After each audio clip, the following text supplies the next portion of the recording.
Update guys about kay Dato Adlaw guys. Ito ang bago kong na-discover guys. Huwag kayong magugulat sa sasabihin ko na katotohanan. Dahil si Dato Adlaw pala guys ay aking ama. At ito ang magpapatunay guys. Nandito lahat ng ebidensya, ang buong kasulatan na ako po ay panganay na anak ni Dato Adlaw. Ito guys, babasahin ko na po. Ito ang magpapatunay. Oy, listahan manis utang. Hindi ito guys, ito guys. Logbook pala ito ng tupad guys. Sandali. Ito na guys. Okay, ito guys, yung ito po yung kasulatan guys. Basahin nyo ng maigi. Ayan. Kung matalas pa yung mga paningin ninyo, basahin nyo. Kayo na po ang magbasa. Ayan. Simulan yung basahin mula dito hanggang ditong dulo. Ayan. Ako na po ang magbabasa guys dahil alam ko po na hindi niyo ito mababasa dahil ang nakasulat dito ay Latin. Ayan. Babasahin ko na po. Ito po ang ebidensya na ako po ay anak ni Dato Adlaw. In March 16, 1531, si Dato Adlaw ay ipinanganak ni Magellan. Si Dato Adlaw po ay anak ni Magellan at ipinanganak siya doon sa Amerika.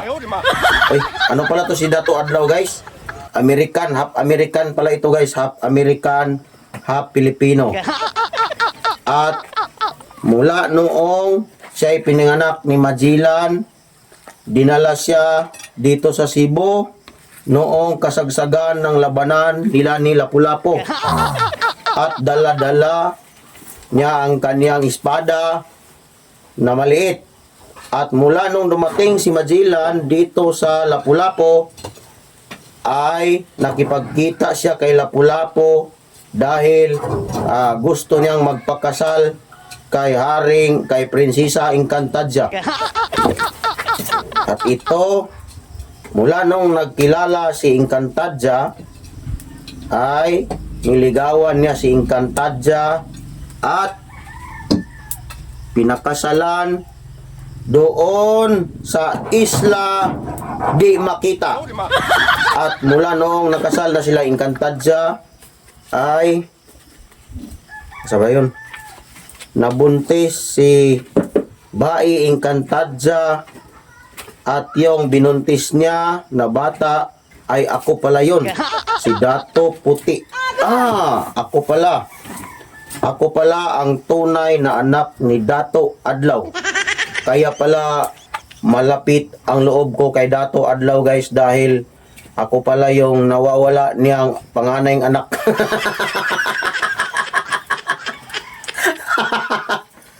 Kaya ayon sa nakasulat dito, mula nung ipinanganak ako ni Prinsesa Encantadia, ay kinuha niya si Lapu-Lapu bilang kumpare. At dahil sa bininyagan ako sa Lapu-Lapu, Cebu,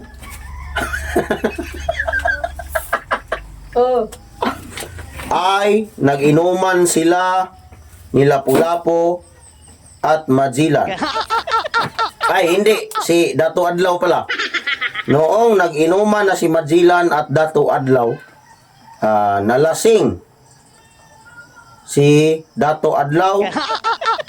At mula nung nalasing si Dato Adlaw, ay kinamang niya si Prinsesa Encantadia at doon nagsimula ang kanilang labanan. At dahil sa kanilang labanan, naglaban sila doon sa Isla Mactan at natalo si Lolo Magellan. At mula nung natalo si Lolo Magellan, ay lumayas si Dato Adlaw, umuwi sa Mindanao at iniwan ako doon sa Pier 1. At noong ako ay iniwan ay nakita ako ng mga badyaw at kinupkop ako at pinalaki bilang Dato Puti.